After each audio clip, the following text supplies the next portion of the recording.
And if there were really a slight chance of seeing Verstappen in Ferrari, would you want it?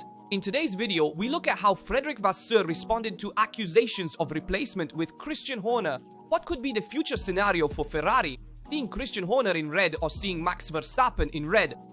But above all, we need to talk about the preparation for the Austin GP this weekend. Who will perform better and who will perform worse among the different teams? We must obviously also comment on the renewal of George Russell and Kimi Antonelli at Mercedes, which came simultaneously and is news we were all waiting for. Let's see the details of the contract and finally see what clauses Russell has put on his side.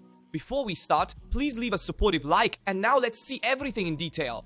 Vasseur is again in the spotlight. The team principal of Ferrari is at a time when every word, every decision, every result is put under a microscope. And all this, while the name of Christian Horner continues to circulate in the paddock corridors like an overwhelming ghost. For weeks, there has been a rumor that John Elkann is considering a possible change at the top, perhaps already in 2026, if the new single-seater is not competitive after Christian Horner's garden leave period. But Vasseur won't have it. He doesn't accept being treated as a scapegoat. And he says it clearly in an unfiltered interview given before the Austin GP. "I've been in it for 30 years, Vasseur said, and I knew perfectly well that this media wave would come down on me. It was inevitable, but it doesn't scare me." A strong, raw statement, but one that speaks volumes about the pressure experienced at Maranello, because today, being Ferrari's #1 means living with a burden that no other team can understand. It's not enough to win, you have to do it with style, do it immediately, and above all, do it without mistakes. Vasseur knows the margin for error is reduced to zero. The media attacks don't surprise him, but he admits they have been heavy. The articles published after Montreal didn't really hurt us, but they remain negative things for the environment. There's already enough pressure on the track, we don't need to add more of it. And then he adds something that explains his way of working well. "I don't read newspapers, I don't watch TV, I just need to know what the press office tells me. The rest doesn't interest me." An answer that may seem detached, but in reality is the reflection of a leader who wants to protect the team from outside noise. Because at Ferrari, when things don't go as expected, the noise is deafening. The Frenchman does not hide behind excuses. He admits that Ferrari's problem has not only been technical, but also operational. "We've missed good opportunities," he says. "In Baku, for example, we had the pace to do much more, but we didn't execute it well, and that's the point. We need to improve execution. We can't afford to waste weekends like this." There's also the comparison with McLaren, and before the Austin Grand Prix, he says, "I don't think they're that far from us. All teams fluctuate. They also have ups and downs. Only when they perform poorly, they still stay in the game. When they perform well, they soar. But there's no magic button. If you have a problem at the start of the weekend, you lose direction and have to play it safe, sacrificing some confidence and performance." And today, Vasseur finds himself in the most delicate moment of his adventure in red. On one side, there's the weight of Ferrari's history. On the other, the silent threat of Horner, who represents everything the red would like to be. Winning stable and dominant. Yet behind the criticism and pressure, Vasseur continues to keep the course steady. He knows it. Ferrari doesn't need another evolution, but stability. It's necessary to build, not destroy. And if 2026 is to be the year of truth, then it will be the final judgment not only on the technical project, but also on Vasseur's leadership. In fact, according to some English media outlets, Elkann would have quoted Horner, ready to offer him the leadership of the Maranello team, despite Vasseur having signed a multi-year contract in July. The logic is very simple. Ferrari doesn't win. The 2025 project doesn't convince the executives, so they need a man with a winning profile, accustomed to dominating, just like Christian Horner. But the reality in Formula 1 is much more complex, and Horner would never accept a normal role within a team. The former Red Bull boss wants enormous decision-making power and also a stake in the team he will work for. In short, the same condition Adrian Newey had asked Ferrari for, but Maranello had refused. And for this reason, there has been a change of direction at Ferrari. According to various internal sources, John Elkann has changed direction and as of today fully supports Vasseur because the goal for 2027 is different, namely Max Verstappen. At Maranello, the door to Horner is closed, but the one leading straight to Max is left ajar, a move that, if confirmed in fact, tells much more than it seems. In recent days, several international outlets, especially English ones, had released the rumor of a new rapprochement between Ferrari and Christian Horner. According to these rumors, John Elkann would have considered changing course, disappointed by the 2025 results and the team's difficulties in keeping pace with McLaren and Mercedes. But a clear response has come from Maranello. There's nothing true. Internal sources at Ferrari have also confirmed that there are no negotiations, no contract, and no replacement plan. Vasseur remains in command, and not only has the full trust of the management, at least until the presentation of the 2026 single-seater, Ferrari therefore chooses stability. A courageous choice at a time when the pressure is enormous and the results are not up to expectations. But in Maranello, they know that changing again would mean starting from scratch, and a year from the new technical regulations, it would be a sporting suicide. Meanwhile, the atmosphere in the factory is tense. Mercedes has overtaken Ferrari in the Constructors' Championship. Newspapers talk about internal fractures, a track group under accusation, and a troubled environment. And so the truth is that Vasseur's priority today is to regroup the team. And here comes the name that no one had predicted, Max Verstappen. Because behind the refusal to Horner, there's also a technical and personal reason. Ferrari doesn't want to close the door on Max Verstappen. And if there's one thing certain, it's that there's no good blood between Horner and Verstappen. The Dutchman has poorly digested Red Bull's management in recent months. The relationship with his former team principal has reached its lowest point. It's impossible to imagine Max in red with Horner inside Ferrari. Whereas with Vasseur, the situation completely changes. The Frenchman and Verstappen respect each other.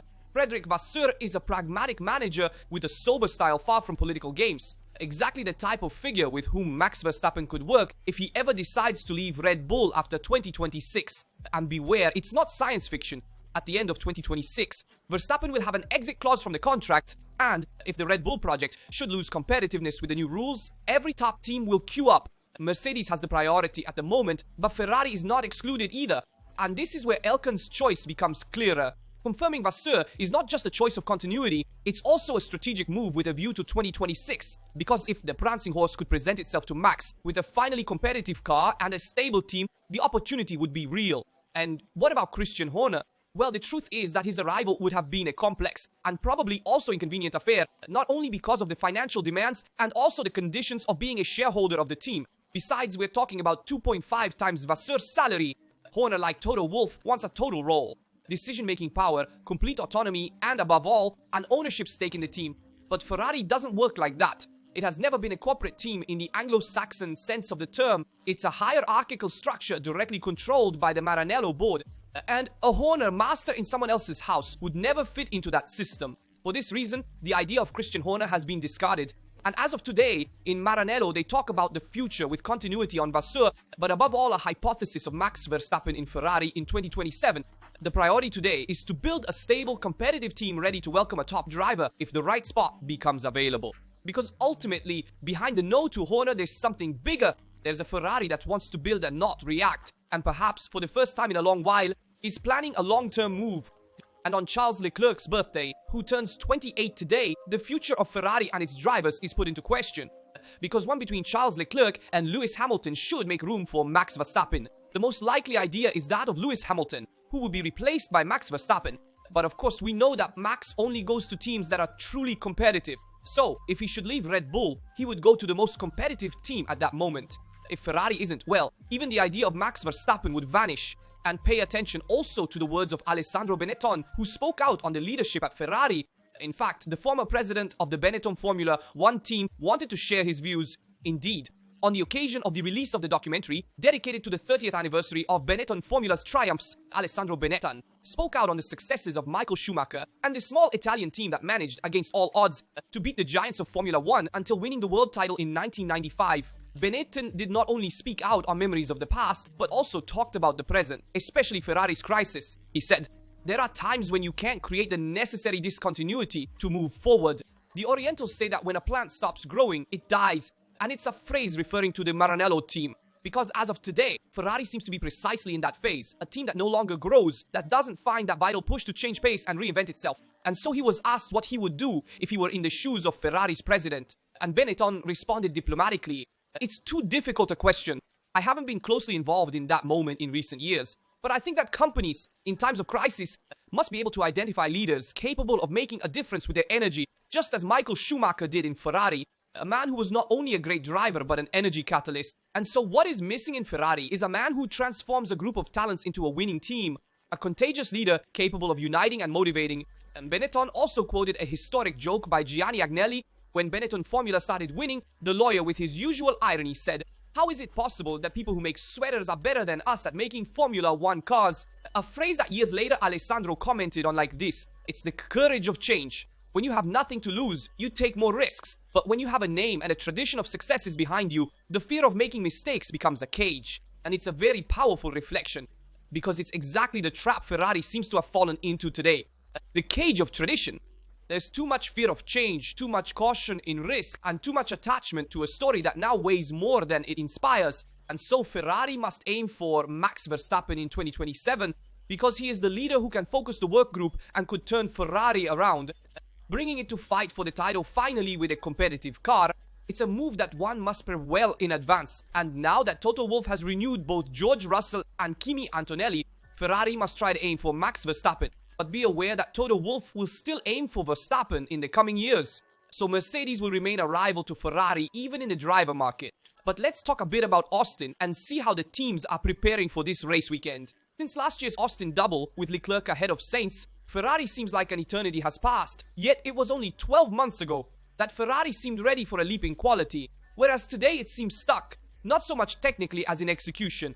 And Vasseur said, "We know we haven't fully exploited our package in recent races, but the team is united and determined to change course. The most evident problem for Ferrari at the moment is consistency. When Ferrari manages to put together a clean weekend, results come, but just one setup error or wrong tire choice can ruin everything. That's why Austin is so important, not so much for the result itself, but to understand if the team has regained that mental solidity needed to finish the year on an upward trend."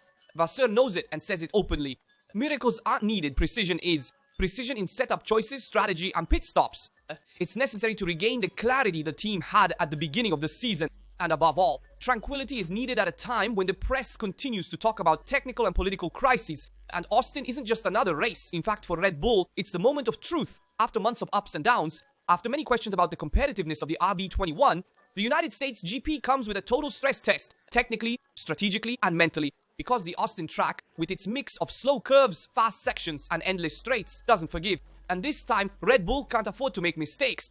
The Circuit of the Americas is considered one of the most complete on the calendar. It has everything. Violent braking, rapid direction changes, and slow curves where traction is fundamental. For those working in the pits, it's a nightmare. For those who want to understand the real level of a single-seater, it's the perfect lab. And it's precisely here that Red Bull arrives with an important internal challenge to verify if the new working method really works. After the mid-season crisis, with balance issues and Verstappen's collapse in confidence, the team changed its approach. There are more upfront analyses and less improvisation on track, fewer last-minute corrections and more planning. As of today, it seems Red Bull is moving in the right direction. From Monza onwards, the trend has changed. Helmut Marko said it clearly, "We're experiencing our best Fridays of the year." The new team principal hasn't revolutionized anything in a striking way, but has changed the way of working. He's brought method, calm, and more engineering management, a return to the roots in a sense. And according to Verstappen, it's precisely this that has allowed the team to regain stability. The four-time world champion, as always, never overcommits. But Red Bull today manages to start the weekend with a solid setup base without having to redo everything from scratch after the first session, as used to happen in the past. And this, with only one free practice session in Austin, given there's the sprint race, can make the difference between winning and chasing. Red Bull knows it well. The RB21 has a narrow usage window. It's an extremely efficient car, but when it doesn't work at the ideal temperature, it collapses. And if there's a circuit that can highlight these limits, it's precisely Austin. The continuous ups and downs, the sequence of curves, the asphalt connections, and the Texan heat put every component under pressure. Chassis, tires, aerodynamics. So for Verstappen, it's the race of truth to see if he can fight for the Drivers' Championship in the subsequent races. And this race for Verstappen is crucial to understand if Red Bull will close 2025 well with a competitive RB21. And we know Red Bull is investing all its resources for this year, because according to them, they'll be needed for next year as well. While teams like Mercedes and Ferrari are preparing everything for 2026, avoiding bringing updates in this season's finale. If Red Bull is competitive even in this season's finale and in 2026, then Verstappen will remain with the Milton Keynes team. On the contrary, he'll change teams and might decide to go to Ferrari, Mercedes, or even Aston Martin, depending on which is the most successful team in the coming years. But in the meantime, Mercedes has locked in its pair of drivers. In fact, it's official news. George Russell and Andrea Kimi Antonelli will be Mercedes drivers also in 2026. Toto Wolff has removed any doubts and confirmed the lineup that will accompany the team into the new regulatory era of Formula One. A decision that closed weeks of speculation, refutes rumors of possible replacements, and confirms a clear strategy. Continuity, stability, and confidence in their technical project. There's confirmation that Russell has signed a multi-year contract, thus consolidating a bond that began back in 2017 when he joined the Mercedes Junior program. And Russell today is at the peak of maturity. After the victory in Singapore and a solid season, he has definitively established himself as the cornerstone of the team on and off the track. Alongside him is Andrea Kimi Antonelli, a Bolognese talent who, in his first year in Formula 1, has had an apprenticeship season not without difficulties, but with flashes of pure talent, such as the pole position in the Miami sprint race, the first podium in Canada, and a steadily evident progression race after race. Toto Wolff said, "Confirming our pair of drivers was not a matter of if, but when. We wanted to take the necessary time to do things right and ensure everyone was satisfied. George and Kimi have proven to be a strong pair, and we are excited to continue our journey together. But pay attention to Russell's multi-year contract. Either it's a multi-year contract with flexible exit clauses, or a 2+1 agreement with options exercisable by both parties. A formula that leaves room for both Russell and Mercedes. For the team, it's a way to keep the door open for a future market coup, perhaps even Verstappen in 2027. For Russell, it's a safety net in case the 2026 project doesn't deliver on its promises. As of today, everyone considers Mercedes the favorite in 2026 with the regulatory change, but this success is not guaranteed. And the truth is, Mercedes renewed its pair of drivers after trying everything to get Verstappen, and Toto Wolff clearly admitted it. There was contact, a conversation, an attempt, but in the end Max chose to stay at Red Bull, closing the door on switching teams. This for 2026. In short, Plan A was tried first and then Plan B was activated. This explains why the announcement of the renewal of his drivers came so late. Not so much for Kimi Antonelli, who took it for granted, but more for George Russell. And Toto Wolff admitted it himself. "I was happy with Russell and Antonelli, but when Max's situation became uncertain, I had to talk to them. It was almost an obligation as a manager. But then we saw the renewal of his two drivers, definitively closing the door on Verstappen, which instead must be opened for Ferrari, which must aim to bring the four-time world champion into the team. In fact, on the other hand, at Mercedes, they don't talk about the contract duration concerning Russell's, sticking to the usual multi-year formula, but behind the scenes, the duration is clear. It seems to be 2 years until 2027, with a release clause after 2026, a tailor-made contract similar to the one Hamilton had in 2023, which he then exercised to leave Mercedes at the end of 2024 and go to Ferrari in 2025. According to sources in the paddock, the agreement also includes a significant salary increase, bringing George Russell closer to the top drivers in the category, around £30 million per year, and he also obtained a reduction in mandatory promotional days, which means more time in the factory, more technical work, and fewer marketing events. Russell today is much more than just a driver. He's the face of the post-Hamilton Mercedes project, but he wanted to protect himself because after 4 seasons of unfulfilled promises, he can't afford another failed technical cycle. But we know that the driver market in the future will be dominated by Max Verstappen, and he will dictate which team he goes to in the future. Let me know in the comments your opinion on Ferrari's current situation, on the possibility of seeing Max Verstappen at Ferrari in 2027, or seeing him at Mercedes or Aston Martin. What do you think about the renewal of Russell and Kimi Antonelli at Mercedes in 2026? And also about Benetton's words at Ferrari, who wants a charismatic leader like Schumacher, and Ferrari's decision to continue with Vasseur instead of Christian Horner for the team's future. I am curious to read and respond to all your comments. As always, I remind you to leave a like, subscribe, and turn on notifications so you don't miss any videos on the channel. That's all from Tasto. See you in the next video.